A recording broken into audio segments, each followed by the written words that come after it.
College Volleyball Weekly, The Beach Report, with Charlie Ekstrom of Stanford, Mads Fitzpatrick of Florida State, and Rob on the mic. Now here are your hosts with the Weekly Report. Hey, good day, everyone. I'm Rob Espero with the Viral Volley Podcast, and we've got College Volleyball Weekly Beach Edition. This is the Week 5 edition to recap all the information in Week 5. And from the left coast, we're going to go the other way this time. We have from Stanford University, the Cardinal, Charlie Ekstrom, playing the number 1 pairs currently. We think she'll stay there the rest of the season. And from the right coast, from Florida State University, number 2 ranked, playing the number 4 pair, Mads Fitzpatrick. Thanks for coming on again, ladies. Thank you for having us. Always a pleasure. Yes, always the best. It's like sunshine on both coasts right here. Hey, another exciting week, and there are teams that are hot, there are teams not so hot, but that's what I have here to talk about. So, what teams or duels or pairings in Week 5 caught your eyes? We're going to start with Charlie this time. Well, I do have to give a shout out to our Fiery Twos, AVCA National Pair of the Week with Kate Riley and Zolani Hodel. They are our fiery freshmen, and they went 8-0 last week and were a big key to helping Stanford with some upsets in this last week.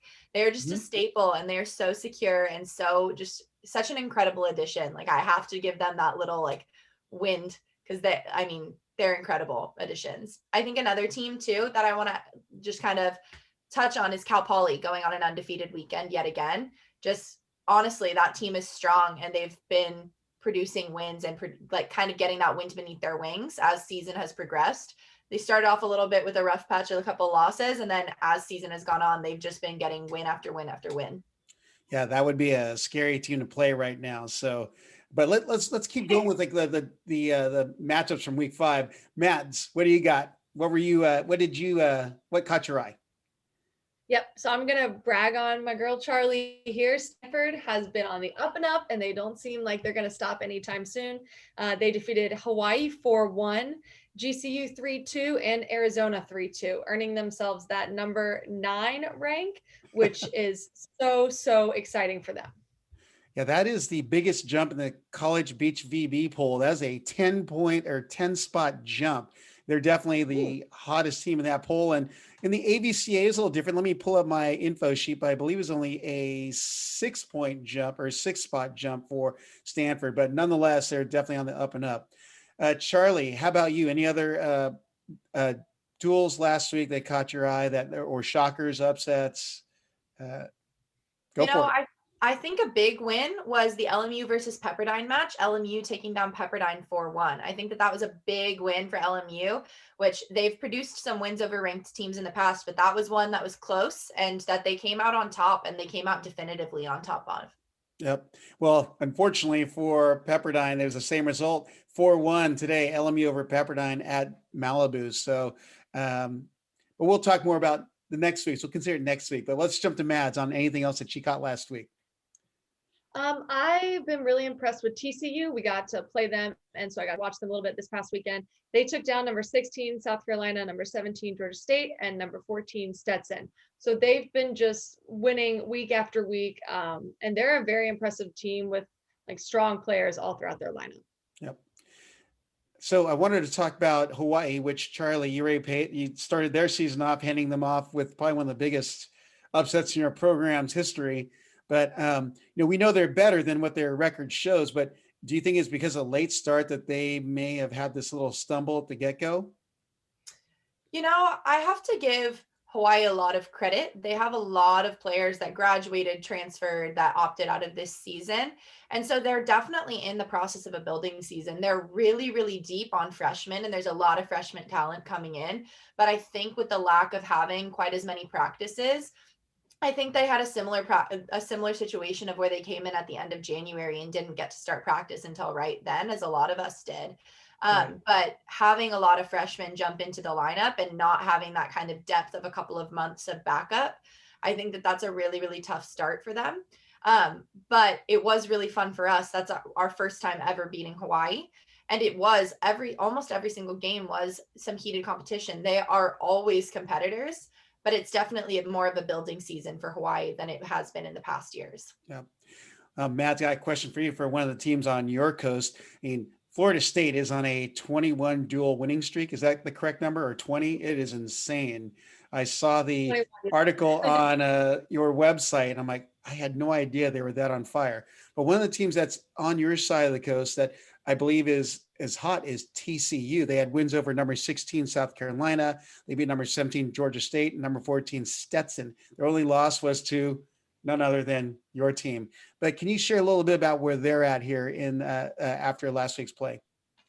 Yep. After last week's play, I think they keep proving themselves worthy of that top 10 ranking. I think that they could make a surprise jump into that national championship. And I wouldn't be surprised. They've been winning super consistently. Their number one pair is so impressive to watch. Both of those girls are just insane beach volleyball players. So yeah. I've got to remember their name, Daniela Alvarez and Tania Malieva. Sorry, ladies, if I got your name wrong, but you really, I mean, we're watching you. You're definitely catching our attention. So with that, we've started naming some of the top athletes we've seen, but let's go ahead and name a few more, because I know there are some really good performances. We'll go back to Charlie. Who did you see this last week that really just performed awesome?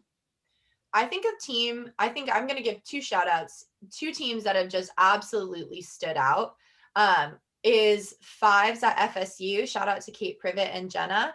They are on undefeated. I think they're a 19-0 or 20-0, something crazy like that. They've been just absolutely insane. Like, they have been putting up win after win after win. And Mads, I'm sure that, like, that's just a staple win that you love to have at the Fives. Like, that's just such a security. And then also at the Fives are the Norse twins of USC. I actually got to watch them in person a bit this week at the Pac-12 South Invitational. And they're fantastic to have a team that's that well-rounded at the Fives pair. It's just a fantastic look for USC. How about you, Mads? Yep. So I think a top performing team this past week was FAU. They didn't lose at all. They beat FIU, FGCU, Tulane, and Tampa. So they just continued to produce those wins, and they're always top performers. Now, who are some of the top pairs? Just so we get some names out there, if you're familiar with any of them. If you don't, that's okay. But I know they're putting up the results. But who's doing it for FGCU? Oh, I said FAU. FAU, okay. But we know Erica Brock, Mackenzie Morris. Yes. We'll drop them, but I know that it's obviously a team effort, and that's what makes Collegiate Beach so exciting. Is you may win the first two in the first flight, but anything can happen in the next flight. So, but there's some names like for instance, at for SC, it's been the 1s, 2s, and 5s. For you guys, it's been the 2, 3s, and 5s. Who else has been doing it for FAU? FAU has a really strong 4 pair. Jill and Kayla, a smaller player and a taller player, big block. And then Jill is really fast behind her. So they always produce those wins. And then I believe it's their 2s or their 3s. They mix up their lineup a lot. Mm-hmm. But Savannah Pasante, and I forget her partner's name. I think it's Caitlin Moon's little sister. But they're a really strong for FAU as well. Right. Anything else to add there, Charlie, to our mix of athletes that performed, or Mads? So I think going back to, I had mentioned Cal Poly at the start as a standout team, but I think a pair from Cal Poly that's really been standout has been their 1s of Macy Gordon and Emily Sunny. They are on their 3rd week in a row now of Big West Pair of the Week. And they have just been, it's pretty awesome. Like, they've been doing really, really well. I see that they've got a record of 12-3. And so, they're putting up the wins, and they're just a secure win spot for Cal Poly to have. Yeah. Also on Cal Poly, a pair that's, I guess, playing a lot better, or someone that's come back from injury, is Mariah Whalen, and she's playing with Tia Mirich. And I guess, I've seen them play before the season, and they're a pretty strong team together. And that Cal Poly team is going to be a team to watch, and, which is going to be a great lead into what duels are you going to be watching this week. And I'm going to bounce over to Mads on this one first, and then we'll see what she has to say, and we'll bounce to you, Charlie. I'm looking forward to the rematch of Hawaii versus Long Beach. Last time they played, Long Beach took that 3-2. So I'm looking forward to seeing if Hawaii can bounce back and defeat them. It's interesting because Hawaii moved their lineup around during this last weekend. I'm curious if it's going to shift even more because one athlete was playing at the number ones. I saw her now playing at the number threes, Harley Keikaoha. So I think, and Angela Junkvist is still playing with that lineup. So that there's going to be some good stuff coming out of there once they dial it in. Charlie, how about you? Yeah, I'm going to stay on the West Coast, but it's like a little mini East versus West tournament with FSU and LSU coming out to LA to play against USC and UCLA. All 4 of those matches, I think, are going to be the ones to watch. I mean, that's numbers 1 through 4 all taking each other on. So that's going to be heated duels throughout all 4 of those spots. And I think it'll be interesting to see who comes out on top, like who is going to come out in that FSU versus USC, the 2 undefeated teams in the nation right now. Oh, no doubt. How about you, Mads? Yes, I am also looking forward to that. I'm super pumped. It's time for FSU to prove themselves to be the number 1 spot. But I'm also looking forward to Cal Poly versus Stanford. Stanford, as I said, is on that up and up, and Cal Poly has been consistently winning. So I'm really excited to see if Stanford can take down Cal Poly. All right, I'm going to jump on I didn't realize they were playing twice this week, but the battle for Arizona, Grand Canyon and Arizona are playing each other. Arizona has moved up in the rankings, and Grand Canyon's kind of dropped because of a few losses this last week by a certain person on the screen. It's team Charlie, but I think both of those teams are really good. Obviously Grand Canyon's got their number ones of Tegan DeFalco and Ella Bowman. But I think the rest of the team is just need to step it up here, and Arizona is on the rise. So I think we could see a 3-2 nail biter in those 2 just for the Battle of Arizona. So I know there's more than that. So I'm going to go back to Charlie. Yeah, I'm completely with you on that match. I was seeing that as well, and I was like, that's going to be a heated match, especially with GCU has been mixing up their lineup. I know that Tegan and Bella were split for last week, and Tegan played with Ali Hansen, the freshman at the ones, and Alanis Navas and Bella played at the twos. Like those are 2, I mean, they've been mixing partnerships, mixing locations of where pairs are playing at. And GCU is a team that's going to battle, and U of A, I mean, we played against them last week, and they're another very gritty team. Yeah. I'm going to give a little self promo for our team, though. We take on Berkeley this weekend for the Battle of the Bay. And I think that, it's always fun to have a rivalry match. But I think that this one will be even a little bit more of a rivalry match, as we're number 9 and 10 now. And so it'll be a little bit extra heated on top of that Cal Poly versus Day. Well, it's going to be a great matchup in the number ones. Obviously, one of the more animated personalities on the team is Mima Mirkovic. And she had a solid highlight reel this last week. And if you caught it, I think Holly McPeak posted on her Instagram. I had to steal it and put it on mine. But her diving back, no-look bump set to Caroline Schaefer, who hammered it against, was it Utah? Maybe. I just know it was a pretty solid hit, but I know this is a rivalry matchup, and rivalries always add that extra oomph to it to get that win, and then talk a little smack over your opponents. But that will definitely be an exciting one to watch. Matt, how about you? Yes, I'm also looking forward to Pepperdine versus GCU. I think we've all just been kind of waiting for Pepperdine to just shake off all the dust and start their winning streak. So I'm looking forward to see if they can start their winning streak by beating GCU. It's going to be a good match. So it looks like Pepperdine's going to be in Arizona. They're in the Arizona Invitational. They also will play Arizona, which would be a big win. But GCU and Arizona would be some good solidifying wins to keep them at least in the top 15, I would hope. But you never know with poll voters on either poll. But, people are watching those teams. I want to add in that I will be watching, no offense, Charlie, but I'm going to be at some pretty big duels this weekend. I'll be keeping an eye on. I'll have you on the stream if I can get bandwidth out there. But LSU at USC, actually anything where LSU and FSU are at, I'm going to be watching this weekend, which means they're going to be at USC and UCLA. So I'm just excited to see these athletes compete because, obviously being 1 through 4, this is a preview of Gulf Shores weekend of what could be happening. An upset happens, they could end up seeing each other earlier, which we've seen happen, which makes it so exciting to see. But you've got a bunch of undefeated pairs playing against each other, and just and just some workhorse grinders. Like, I think of Maddie Anderson. Just the way that her and her flight have been, or her pairs have been playing this year. They like to go the distance and then beat you in the third. So, I just see nothing but high drama this weekend. Any other duels to check out this weekend? If not, we're going to go to our topical question. Are you guys ready to be put on the hot spot and be judged by your peers? No. Yes. Here we go. As we get closer to the NCAA championship, Collegiate Beach championships, we obviously know 3 teams from the West, 3 teams from the East, and 2 at-large selections. I'm curious to what at-large teams are in the discussion for Charlie and Mads.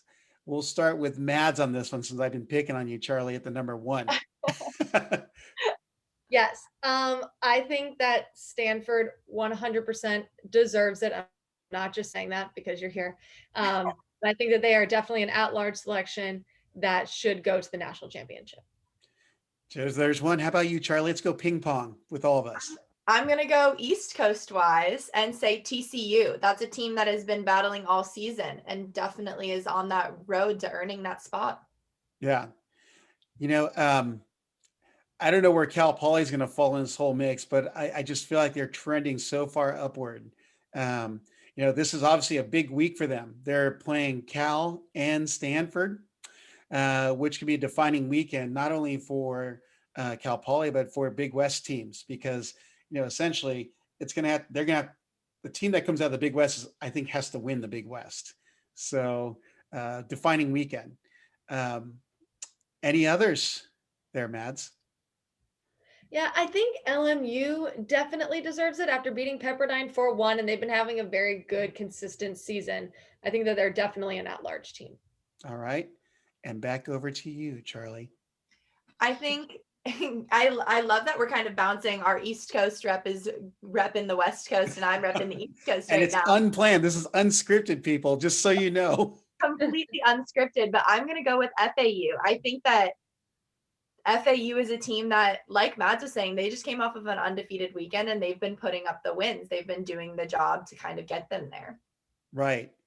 Are there any outliers that could burst in? Like right now, we're looking at some of the teams like FIU's kind of dropped in the AVCA poll.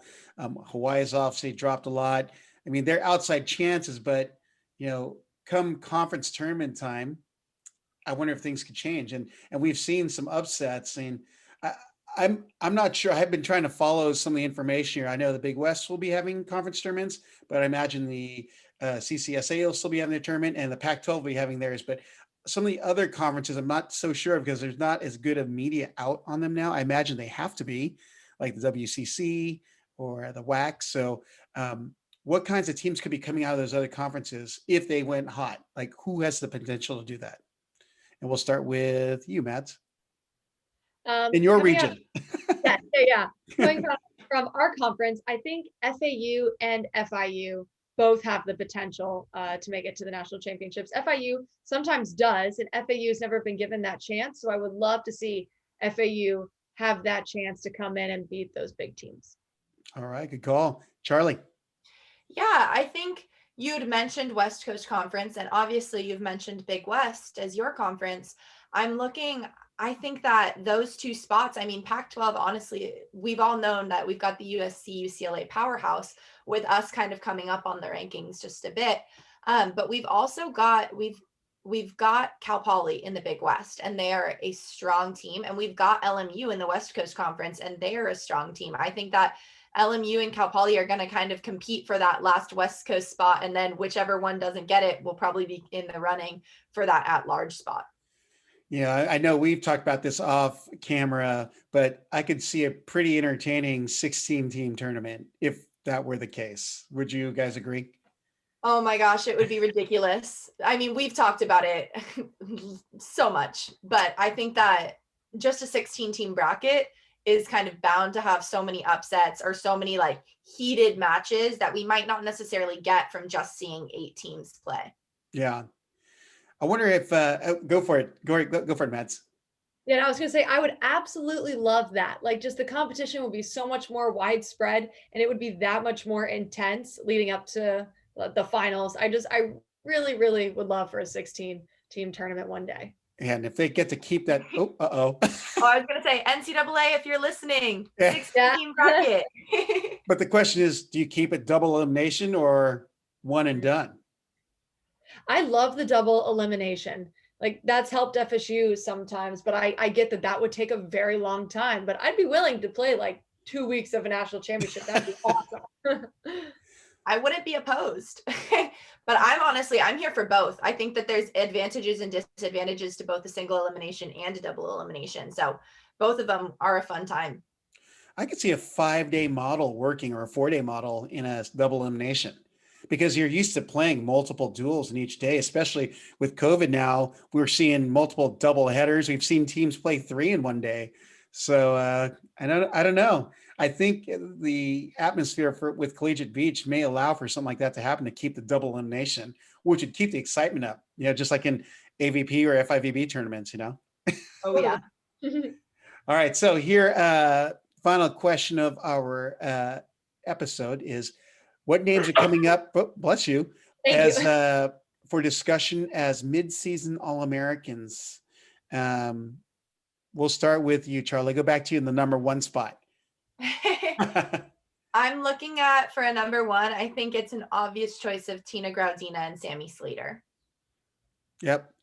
Now they are, I don't know if this has been updated, lists them at 11-0, but I feel like they've won more than that. I think it may be more, but for sure. I agree with you. I think they are 11-0 because USC had only 2 games this weekend at the Pac-12 South. So I think that they are 11-0. I think that that's accurate. I think it's FSU's 21-0 that's throwing me off. I'm seeing such a big number. Like, why is everyone only like 16 or 15 right now? FSU's been having some grinder weeks. That's what they've been having. All right. How about you, Mads? What names are coming up for you in the All-American discussion, mid-season All-American? I think definitely Lexi Dannenberg and Savvy Simo, both fantastic players, constantly winning. I think that they should definitely be in the discussion. Yeah. I'm going to throw one in there. Kristen Nuss and Taryn Cloth. Wonder why. Undefeated, 18-0. And they watching them dismantle teams. The way to describe it is they're like 2 surgeons. They play such textbook volleyball. One is totally blocking and funneling the attack towards the defender. They just don't make a lot of mistakes. And if you do make a mistake, they capitalize on you and they hammer it on you. So, and they're undefeated. So this weekend, it's going to be so exciting to see all these number 1 teams going at it. And how many people will be watching Kristen Nuss, Taryn Cloth against Tina Graudina and Sammy Slater? Oh my God. Can we pause our match at UCLA to watch that one? Yeah. So anyone else, Charlie?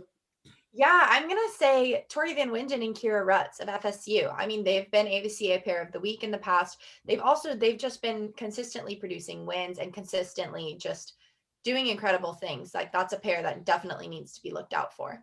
Yep. Go for it, Mads. Yep. I'm going to say Macy Gordon and Emily Sunny. As you said before, I think that they won their conference pair, 3 weeks in a row. They are wild and gnarly. And I love Macy's passion for the game. I think that they definitely deserve to be All-Americans. Yep. I'm going to dump 2 on you because they're playing both at the number 3 position. Savannah Slattery and Jessie Pritchard. They're 10-1 or 9-1 at the moment, along with Megan Kraft and Haley Holgren of USC, who are 9-1. And, they're, obviously they've got more season to go, but they've been shown they can take care of business when needed. And they've been put into the clutch spot right there, the number 3s. And, and they're delivering. So I'm going to drop those 2. Let's go back to you, Charlie. A team that shockingly has not been mentioned yet, but Julius Scholes and Haley Harward. Well, I knew someone would, so I didn't want to mention that. I know we were all waiting to see who it was going to be that said it, but yeah, Julia and Haley. They're incredible. We all know. And how about you, Mads? And you can mention teammate because there's one I'm looking at in the number 5s, but I'll mention if you don't. Go with yours. All my so good. I was gonna say our 3s or our 5s. Maddie Anderson and Sarah Putt, undefeated, and then also Kate Privet and Jenna Johnson at the 5s, undefeated. Both are just huge for our team, securing those wins day in and day out. So either of those pairs are incredible. Yep. Well, if there's any more to add, we by definitely jump in. I definitely have my few, but we've named quite a few already. So Charlie, you feel like you got all yours out? Mads, you guys feel like you wouldn't need to drop anyone else? I think that we could go off naming teams that should be All-Americans for the entirety of the night. We've seen that this NCAA beach volleyball scene this year is by far probably the most talent that NCAA beach volleyball and the most depth that NCAA beach volleyball has ever seen. To have some of these teams that could be, I don't know. It's just fantastic to see. There are incredible teams at every single flight in any of the top 20 that you look at. Yeah. I'm not going to expect you guys to answer this because I was actually thinking about it as we were going over our midseason All-Americans, but gosh, Coach of the Year would be up in the air because teams are performing really well. And that usually is because the coaches are finding the right combos and are deploying the right strategies and doing their work as far as scouting other teams and developing the strategy. I like getting into the geekiness of like the planning of games. You guys are watching videos, you guys are charting their shots. But I know coaches and their staffs are doing that. So I'd hate to be the one picking the Coach of the Year right now. Oh my gosh, that's going to be such a hard decision. So many teams are doing so good. I think maybe you just have to win the national championship and make it easier for the people, right? Exactly. So any other things we've missed this week that we should be looking out for? I know it's Easter weekend, so it's going to be a family weekend, but we're going to be watching a lot of good volleyball. We've technically only got about 3 weeks of the season left and then the conference tournaments, but looking forward to a lot more action and a lot of more movement, especially in that beyond the 10 range. I feel like some teams can make some good moves here. Obviously, Charlie's team made a big move this last week, and we're looking for Florida State and LSU to come against the West, I guess, pair powers right now because, the Cardinal are hanging back there along with Cal Poly, just waiting with bated breath to see who can puncture that top four. So this is going to be a great battle to watch this weekend. Matt, are you aware of USC streaming? Have you been notified of anything from a team perspective? I know UCLA is doing all theirs through Pac-12. I haven't heard anything yet. Okay. I'm hoping that they stream it though. Yeah. And how about your matches? Are they going to be Pac-12s, Charlie? They won't be Pac-12, but I believe Stanford will be running a live stream. Okay, awesome. Well, I'm going to make a plug for volleyballmag.com. They have a listing of streams and TV showings of all the matches that they're able to get links on. So I encourage all of you listeners, viewers to go and click onto there, or even just go to these teams' social media platforms or their websites. I'll have all the information there. Again, Mads Fitzpatrick of Florida State, Charlie Ekstrom of Stanford University. Thank you again for coming on. Looking forward to what the results will bring for next week. And hopefully it will be truly a even happier Easter weekend for your programs and your families. Thank you. Thank you so much for having us. Yes, thank you as always. Always a blast. Hey y'all, thanks for listening to today's episode of the Viral Volley Podcast. Be sure to follow Rob at Rob on the Mic on Instagram, Twitter, and Facebook, or at robonthemic.com. Check you next time.